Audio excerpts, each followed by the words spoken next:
The only constant in leadership is change. The question isn't whether leadership is evolving. I believe the question is whether we as leaders are evolving with the change. Today on the Champion Forum podcast, we're discussing the future of leadership and how we can prepare to win in such a fast-changing leadership landscape.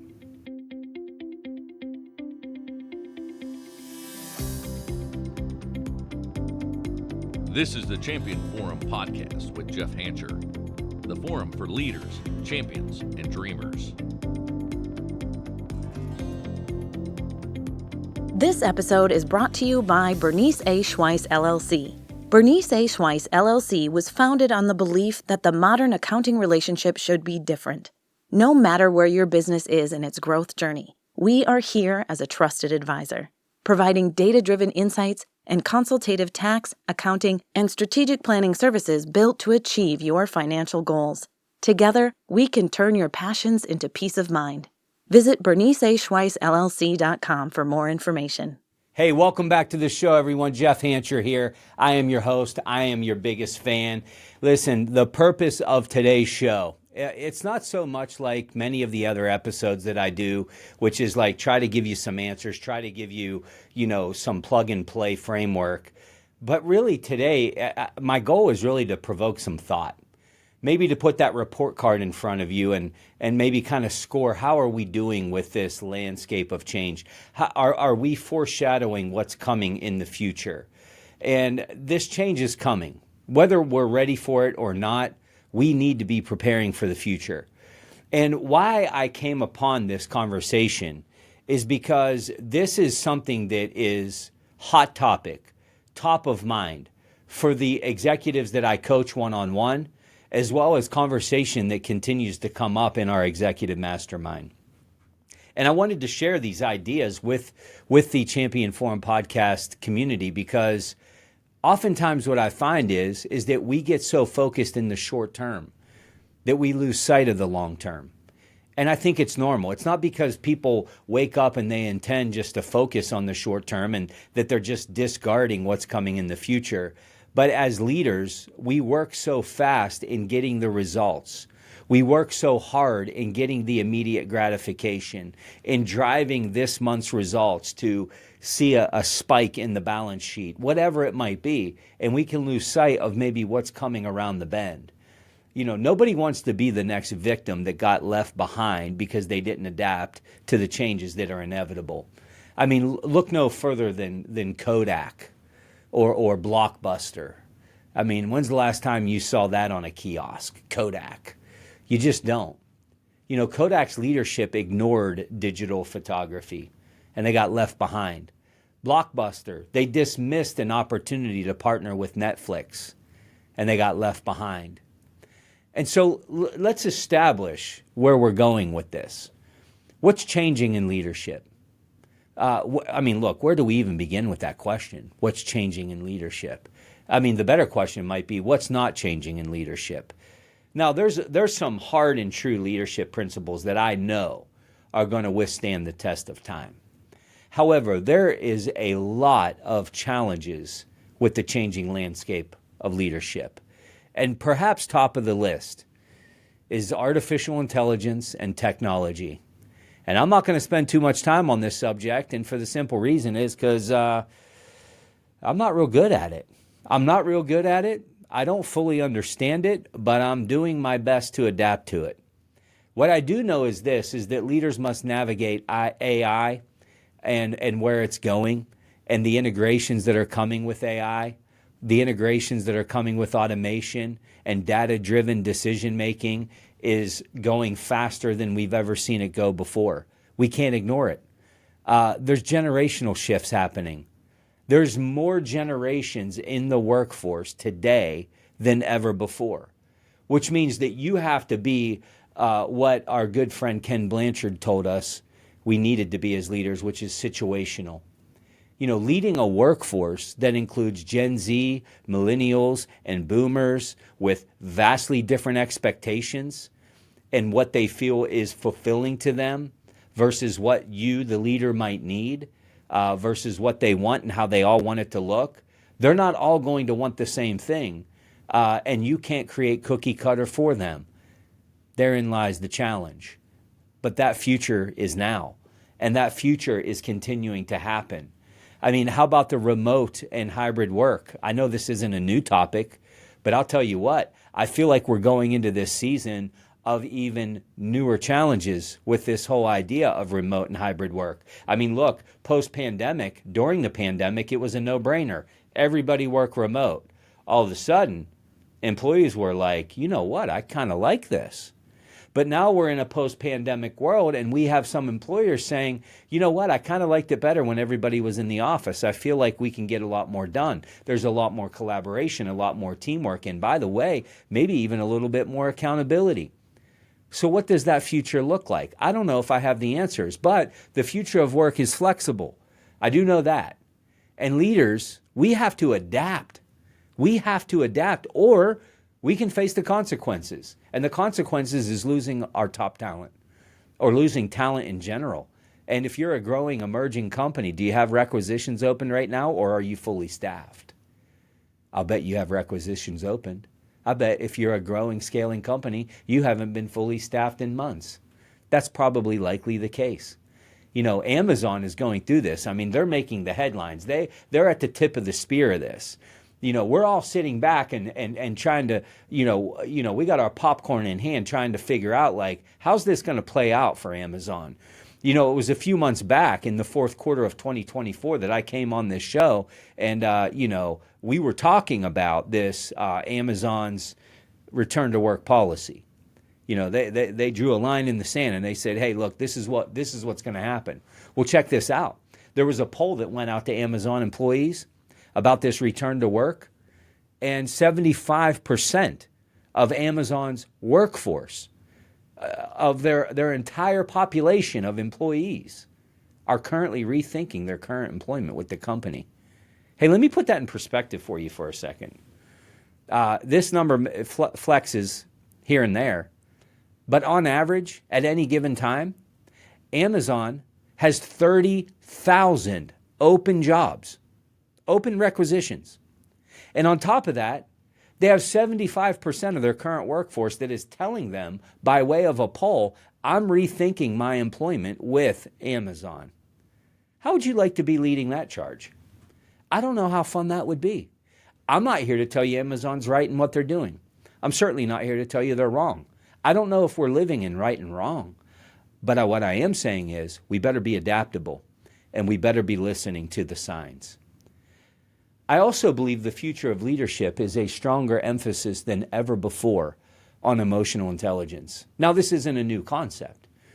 You know, this has been around for a while. We know it's important. I don't think anybody's discarding it. But technical skills matter, no question. But I think we're living in a day that leaders have to go towards this EQ. EQ is becoming the ultimate leadership differentiator. Why? Well, you got more generations in the workforce than ever before. Quiet quitting is now costing the global economy nearly $9 trillion a year.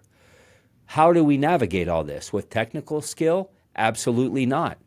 I'm not here to tell you to discard technical skill. But what I will tell you is this. The leader that knows that not only is leading more challenging now maybe than ever before, but it's not going to get easier anytime soon. This human element that we're navigating, man, it is more fragile maybe than it's ever been. So we need leaders with high EQ. This can't be like coming in and it's do as I say and I'll give you a check on Friday. We got to meet people where they are. Now, I'm not saying let the inmates run the asylum like some of you might be thinking right now. Don't let the tail wag the dog. I got it. But there's got to be this flex of emotional intelligence to lead people into a place that we can collaborate together for win-win solutions. That's emotional intelligence. If you're not an expert in this and you're leading and you're listening to this show, you have to seek some guidance there. You have to seek some knowledge, some mentoring, some expertise in this area. And the next one, which you all know is near and dear to my heart, and this is not a shameless plug, this is a passion project for me, is becoming a challenging leader and firm leader in a business world that is fractured, and in a business world that is fragile. You know, this quiet quitting thing is real. I just talked about it a minute ago. 9 trillion was the last number that was reported. By the way, I have no clue how they come up with that number. I'm sure it's an estimated guess. But what we can't ignore is that quiet quitting is absolutely real. We're seeing higher turnover numbers than ever before. We're coming out of the great resignation. Attracting talent is challenging. I'm not saying filling requisitions. I'm saying hiring ace candidates to fill the requisitions that we have open. This is hard. Mental health is at the top list. You're going to see it most likely in the top 3 things that executives are focusing on is the mental health of their teams. This is the landscape that we're leading through, leaders. Work-life balance. Look, not a new topic, but I will tell you this. The workforce today is more serious about work-life balance than they've ever been before. You may scream and shout that this is just a YOLO generation. Hey, you only live once. If they're not going to let you cut out early for happy hour, just quit your job. That sounds crazy to a lot of us, but if you've been in leadership any length of time, you've experienced this. And so now what I find is that leaders are becoming super compromised in how they challenge people, how they give feedback to people, how they hold people accountable, because certainly I do not want to rock the boat. I'm not here to rock the boat. I mean, I already have high turnover.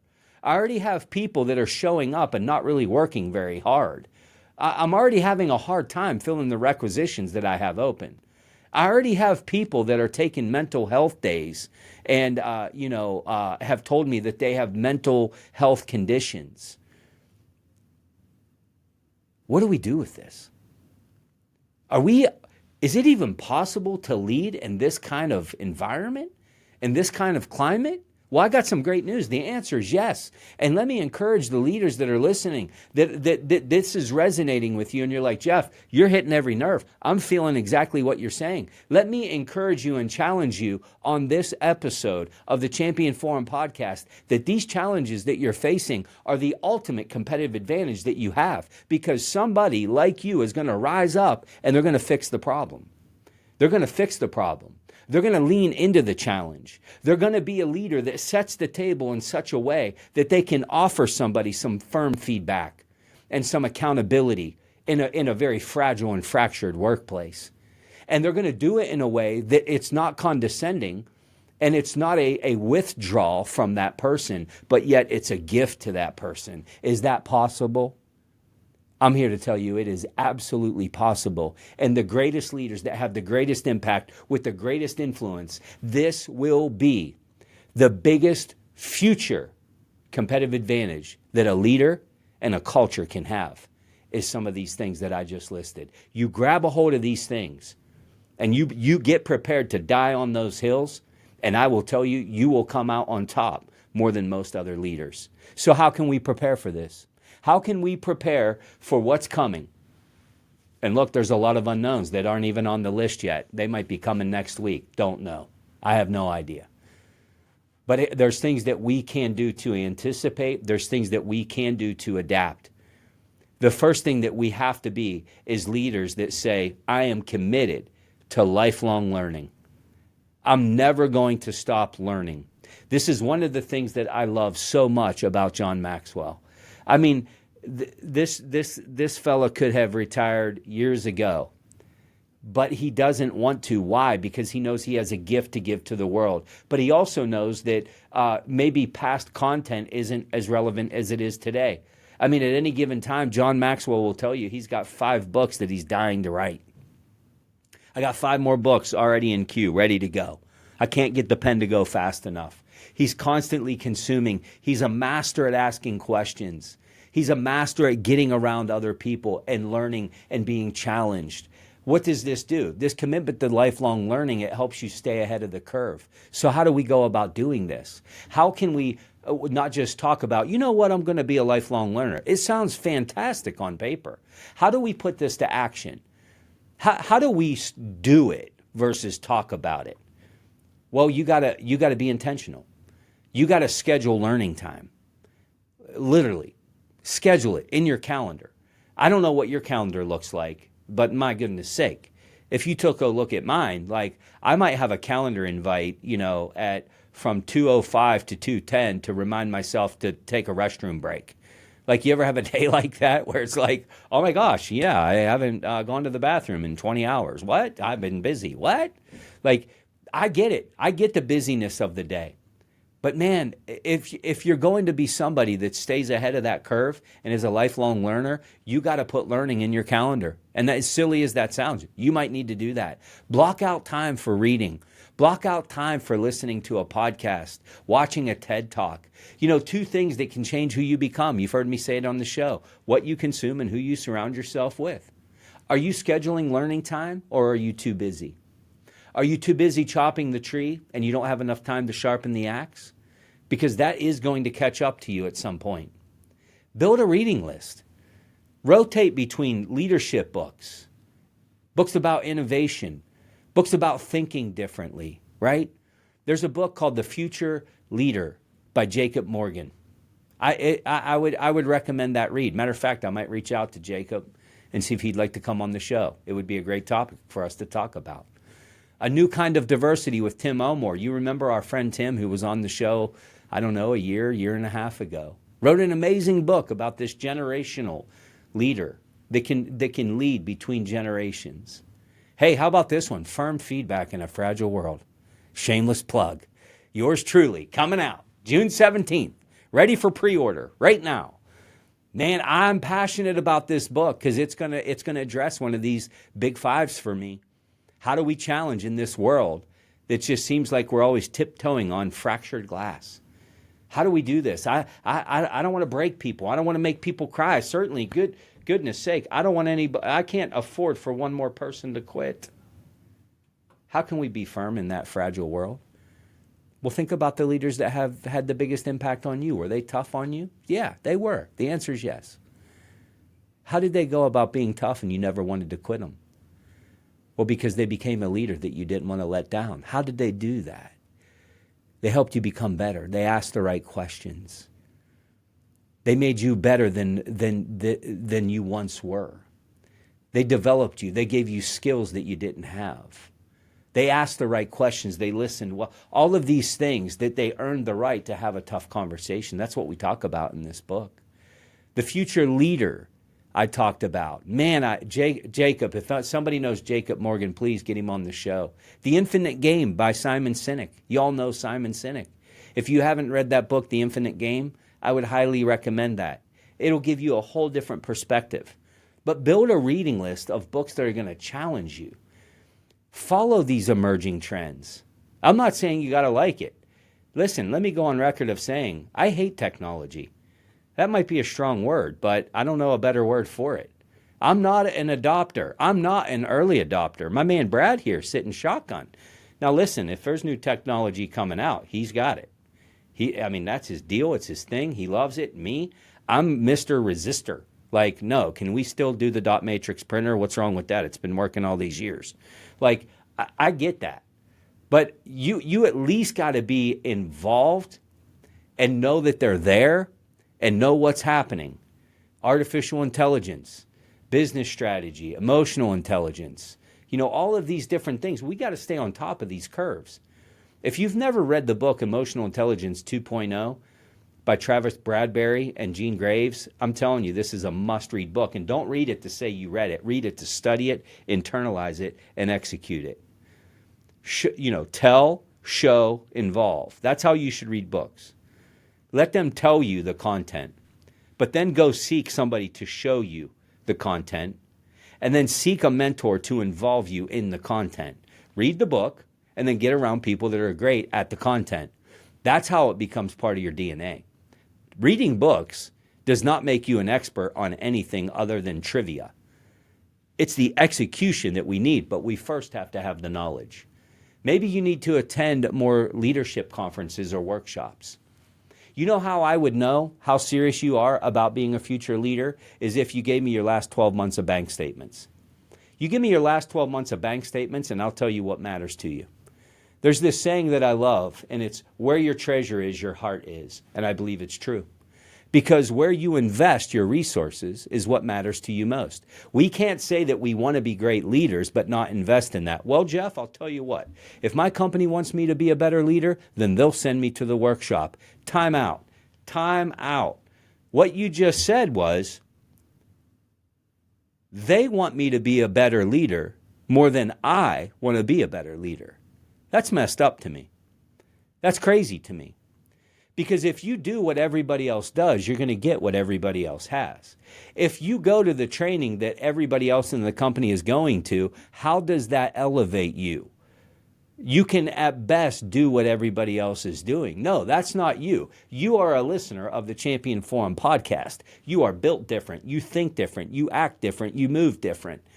And if you want different, you have to act different. Get to the workshop. Get to the conference. Invest in your leadership influence. Warren Buffett said it best once when he's always asked, one of the top questions he's always asked is, what's the best investment you've ever made, Mr. Buffett? And he answers it the same way every time. And he says, the best investment I ever made was the investment in myself. Man, I have found this to be true in my own life. Maybe you need to leverage micro-learning. Maybe it's not for you jumping on a plane. Maybe you don't have the resources to go to the workshop. But if you do, you should. But if you don't, maybe you need to be a micro-learner. I think there's spots for this for everybody. How do you do that? Well, you follow thought leaders on LinkedIn. You subscribe to newsletters. You take short online courses. And there's phenomenal resources for this. Harvard Business Review. Great resource for online courses. LinkedIn has a lot of free content that's by way of curriculum, by way of courses. You know, I think I heard a story once about Bill Gates, that this gentleman reads 50 books a year. 50. I've never come close to doing that. 50 books a year. And this was in his prime. I'm not talking about where he is now. But why did he do that? Is it because he had time to spare and he just liked to leisurely read? No, he believed in staying ahead of the curves. And he believed that if you're going to stay ahead of the curve, that it required continuous education. And I think, Bill did okay for himself. He did okay. You know, we got to model after success. The second pillar is embrace technology and digital change. And I might have wrote this one for myself, because I'm not that good at it. But lead the change. Don't fear it. I mean, we are leaders. We're listening to a leadership podcast here. You know, we can't fear change. We have to lead through the change. We have to lean in to the discomfort of the change. And there's steps that we can do to embrace this digital world and this, technology. And maybe I'm showing my age here because it's like, oh yeah, the guy that's over 40, of course he doesn't like change. I didn't like it then. I don't like it now. I don't know if I'm ever going to like it. Do I embrace it? Certainly. Do I need a lot of help with it? Don't get me started. You know, it's maddening how much help I need with this stuff. But you can at least learn the basics of AI, the basics of automation. You can jump on ChatGPT and type in something and see what it spits out. You can explore different automation tools. I mean, we got all kind of stuff. We got Monday.com. Brad, help me. What's the Shopify? What's Zapier? We got the Zapier, Zaps, they call them. Like, you can tell how I'm even talking about it. I really don't know what I'm talking about. But I'm leaning into it. You know, there's all these tools out here. We're staying informed is what we're doing about these industry tech shifts.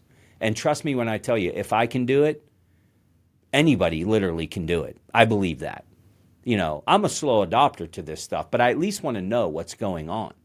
And by the way, I'm working myself to be a thought leader. I want to be a thought leader. I want to be at the tip of the spear giving you all information. That doesn't mean I have to be an expert on everything, but I need to be informed. You know, our executive mastermind, I'm looking at these folks. These are senior leaders. These are entrepreneurs. Some of them are way behind the curve. And with this whole technology thing, I'm seeing their frustration as their consultant, as somebody they're counting on to help lead them to the future. I can't just ignore this because I don't like it. So here I am. I'm out researching who's the best at this, who can help us. And I don't need some tech guy coming in, looking down his or her nose at us like we're a bunch of morons. Nobody likes that. So I went out and searched and I asked questions, and we got a guy by the name of Manoj Agarwal coming to Pittsburgh and coming up here in a month and a half. We're flying him in from Vancouver. He's going to be our guest speaker. He's going to talk about, artificial intelligence. Why are we having this guy in? Because we're all experts? Because we all love the change? No, because we've all agreed. The board and I got together and we're like, look, man, we can't look past this. Like, it's here to stay. It's not going anywhere. We don't have to like it. We don't have to hate it, but we do need to be informed. And Manoj is a world-renowned AI expert. He specializes in dumbing down the complexities of AI that helps novices like me and many of the people in our mastermind adapt through a framework of like, how do we go from not knowing much to at least getting comfortable in knowing it? And I love his framework. Know your current state, envision your future state, identify your gaps, and bridge the gaps. Simple, right? Hey, look, I may walk out of that room that day more frustrated than when I went in, but I am going to walk away a little more educated. Maybe that's the kind of room you need to be in. Maybe you are an executive. Maybe you're a senior leader. Maybe you're an entrepreneur with a scaling company, and that's a community that you need. Maybe you want to be in that room with me, Manoj, and all of our friends. If that's you, make sure that you email us at info@jeffhancher.com. We'll see if that group's a fit for you. But we have to foster a digital mindset. This stuff's not going away. Encourage your team. Hey, guys, let's adopt a mindset of embracing new technology. Let's test out some new technology rather than just resist them. It's easy as a leader to say, we're not doing that. That's a dumb idea. That'll never work. You know what? Let's create a different culture here, and let's talk through that. Maybe you start hosting tech debriefings. You get your team together, your leadership team together. You bring experts in, like I'm bringing Manoj in, and you conduct these internal sessions to stay informed of the latest digital trends that might be affecting your industry. This is exactly how the Executive Mastermind Board and myself landed on the decision to have somebody like Manoj join us to talk about this. You can go down the list of people that have done this well and have paved the way. I think of Satya Nadella from Microsoft.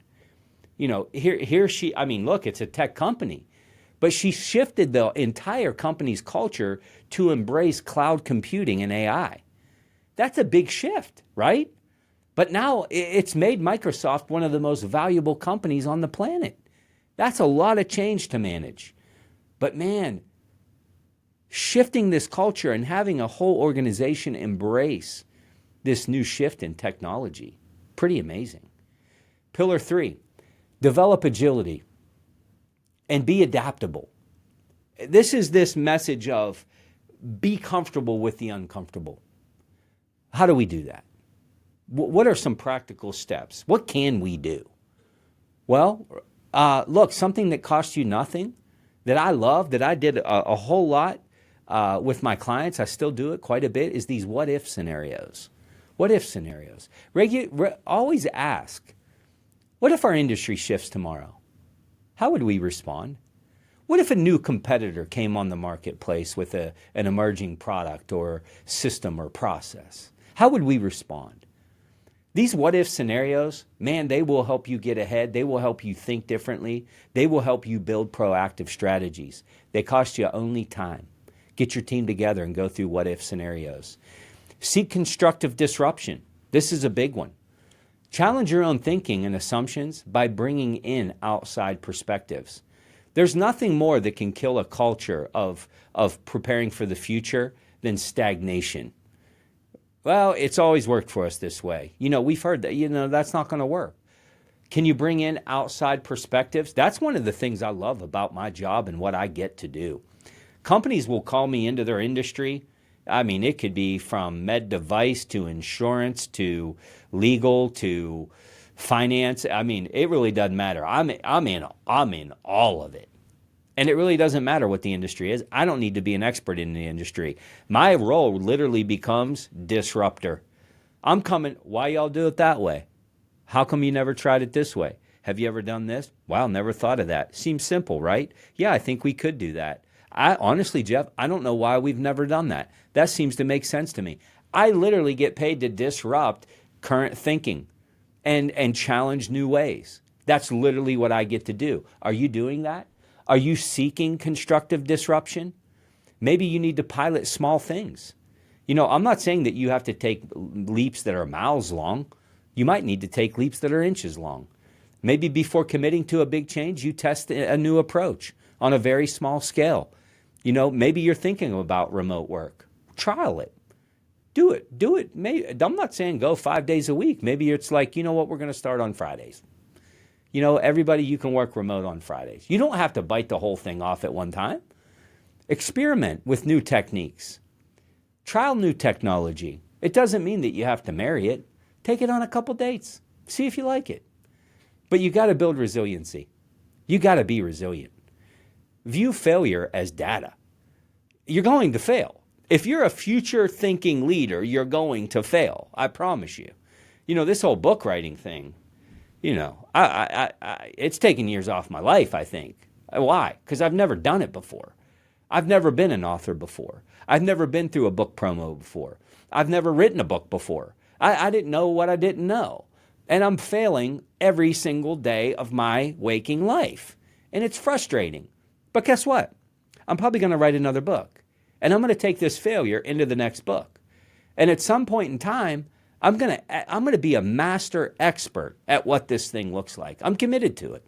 So instead of fearing setbacks, analyze what can you learn from the failure? What can you learn? There's people that didn't get this right. Netflix, and there's people that have gotten it right. Netflix is a good example of it. I've talked about Netflix a lot on this show through the years because it's an amazing story. They started as a DVD rental service, but their senior leadership quickly pivoted to streaming when they saw where the industry was going. You remember, we used to get DVDs in the mail? Y'all remember that? That's wild to even think. But here's what's even crazier. It wasn't that long ago. Guess who didn't get the memo? Blockbuster. They didn't get the memo, and the rest is history. Pillar 4, prioritize people and culture. Prioritize people and culture. Well, Jeff, I thought you were talking about technology and adapting to tech and AI, and yeah, I am. We can't ignore it. But I will die on this hill. Nothing, and I mean nothing, is ever going to transcend the future impact that a leader can have more than that of prioritizing people and culture, and I mean nothing. Future leadership will always be human-centered. Always. In a world of changing technology and all the things that are happening, never lose sight of the human element. Because guess what? The human element shifts too. It shifts too.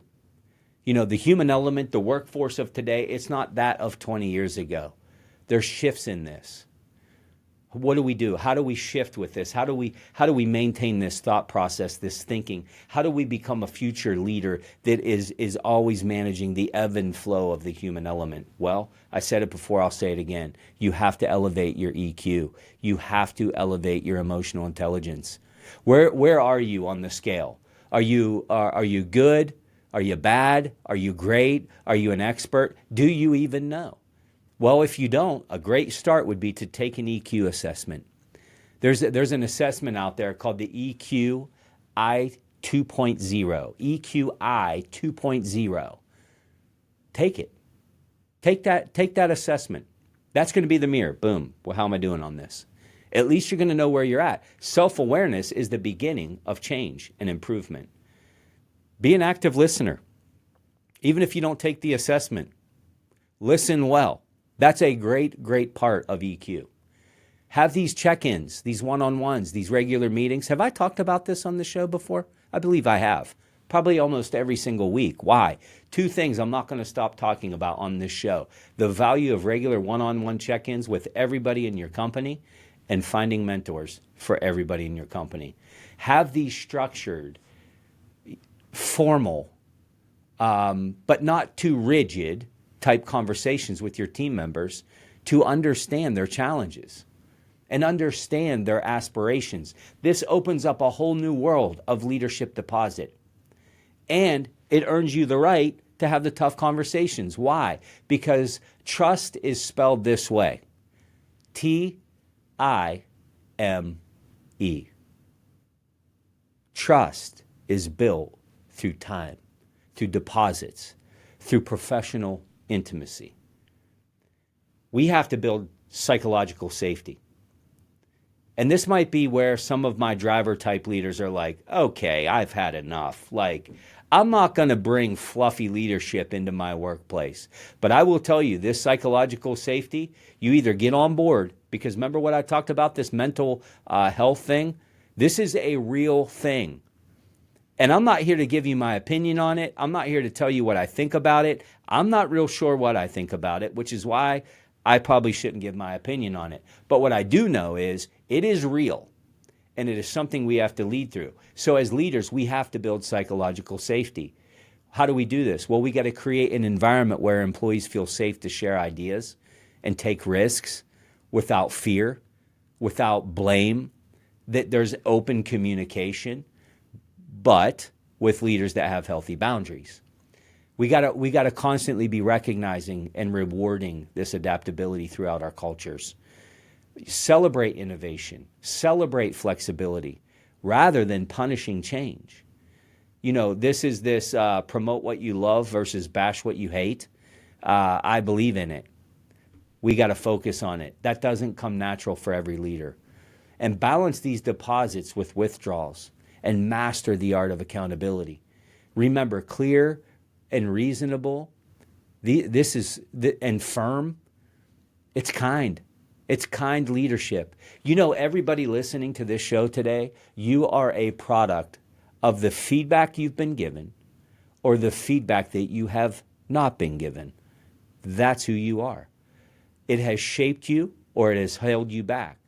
Let's never be the leader that says, you know what? I'm going to hold feedback from people in fear of fill in the blank. We owe people feedback. You know, this psychological safety, Google did, they did this project. It was called Project Aristotle. And they found that the highest performing teams weren't the smartest teams. In their entire organization, they did this whole study. Their highest performing teams weren't the smartest, weren't the ones with the best IQs. They were the ones with the highest psychological safety. Hey, look, whether you're on board with this, whether you think it's fluffy or not, if nothing else, it's good for business. Pillar number 5, expand your network, seek coaching. Surround yourself with future-focused thinkers. Surround yourself with people that have been where you want to go. Join a mastermind group. Find a mentor. Be a mentor. Diversify your circle. Seek perspectives that are outside of your industry to gain fresh insight. Get that stagnation moving up. We'd love to consider you as part of our mastermind group. If that's you, info@jeffhancher.com. We'd love to tell you more about it. Engage in reverse mentoring. Mark Cole, the CEO of John Maxwell's company, he talked to us about the value of this when he was on the show just a few months ago. Learn from the younger employees in your business. Learn from the rising leaders. They're going to let you know about these emerging trends and workplace expectations that might be there that are just out of sight, out of mind to you. Reverse mentorship, meaning you have the younger generation or people with diverse perspectives, you're asking them questions.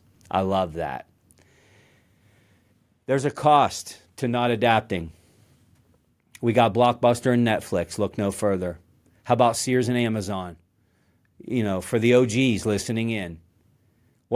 There was a day that you thought there's no way that Sears is ever going to be taken out.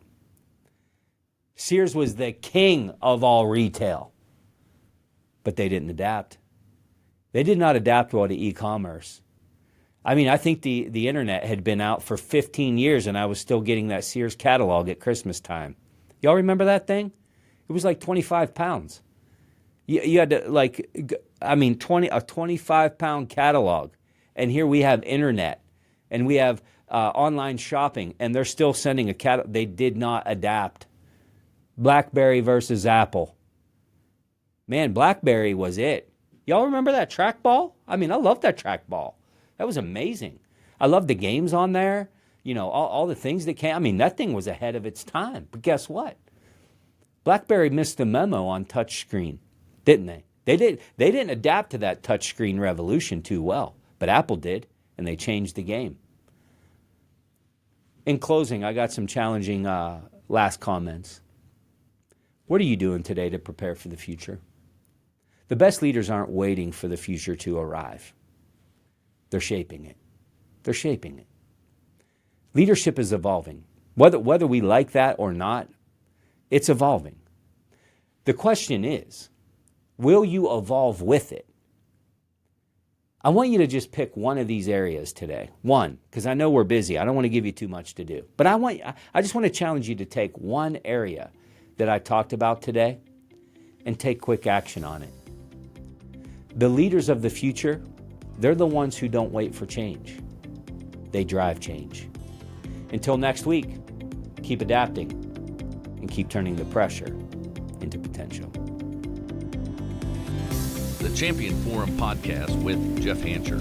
Lead, inspire, win.